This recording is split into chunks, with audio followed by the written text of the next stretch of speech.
I confess that every morning with my cup of coffee, I finish reading the newspaper by checking out the cartoons. I always read Peanuts. They always read Garfield, the cat. And he has a kind of sarcasm and cynicism that can be amusing and even revelatory. So, the scene in this cartoon is it's raining and cold and windy outside. And Garfield is inside, nice and warm and contented, looking out the window, glad he's inside.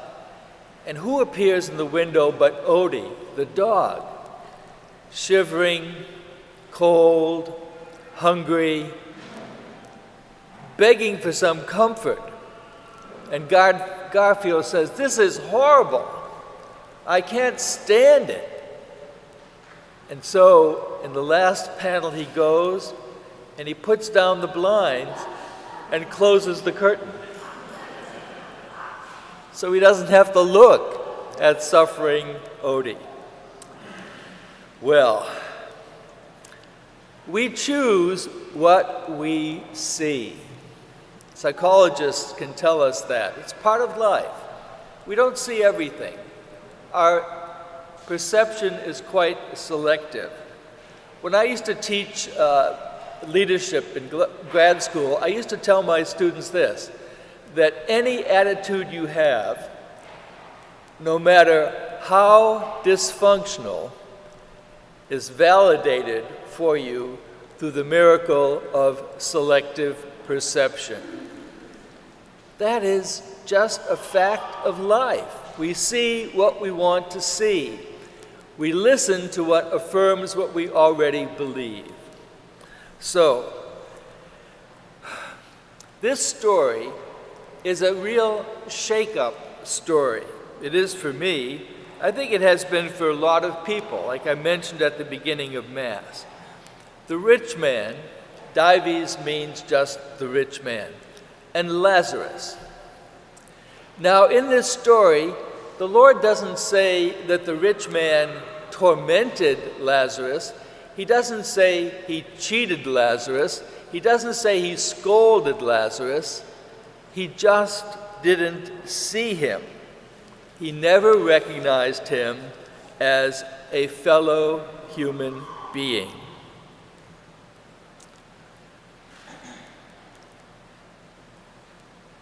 And the rich man lands up condemned because of it. Though he did nothing wrong, he didn't do something that was very right. When we walk around here, it might be different in some of the cities that our visitors are from, certainly not San Francisco, but as we walk around here, we always come across some Lazarus lying on the sidewalk. And that can be a challenge for us, a real challenge.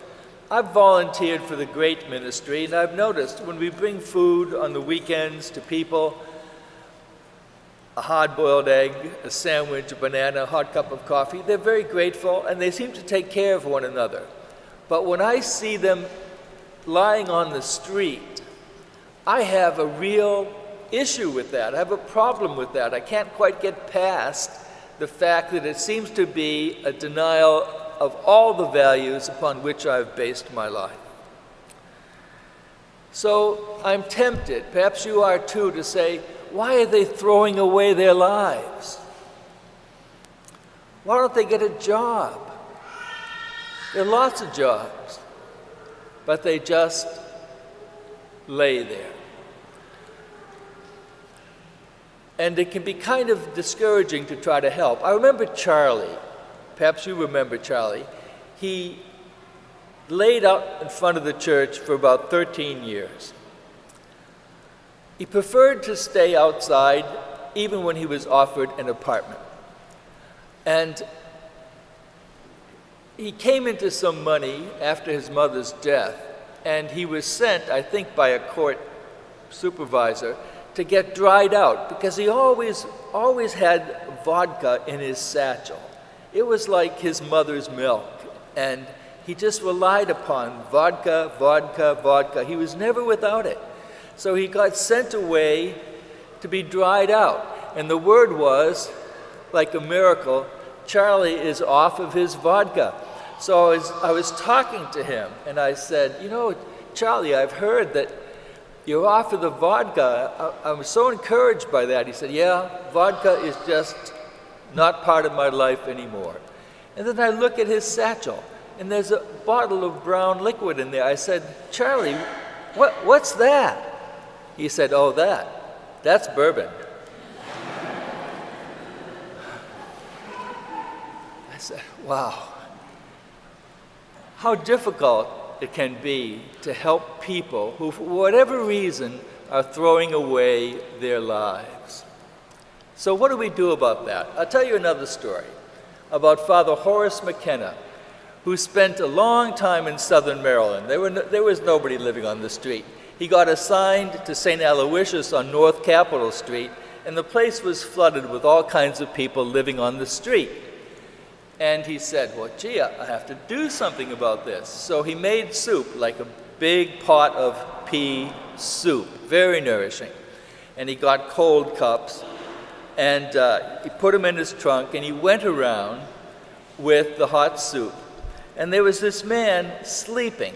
So Father McKenna didn't want to wake him up, so he just put the hot pea soup right down by the man. And then he walked back to his car.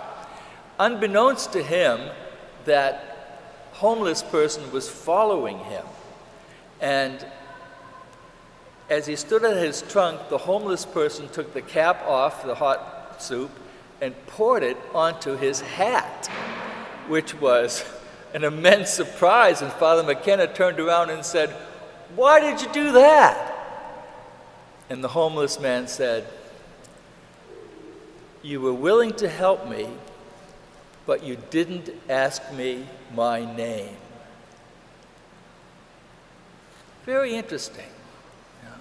You didn't ask me my name.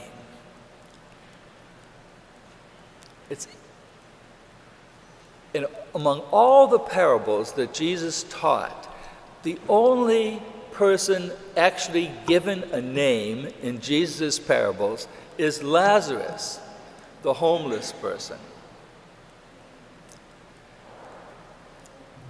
One of our GW students just sat down and talked with a homeless person who kind of made a career of being between 24th Street and Whole Foods, and said, what is it that you really want? And the man said, what I want more than anything else is some respect. It was an interesting interchange. And he was glad that the GW student really spent time trying to get to know him. So, this gospel about Lazarus, it challenges me. Perhaps it challenges you, because their lifestyle is so opposite how we live our lives. And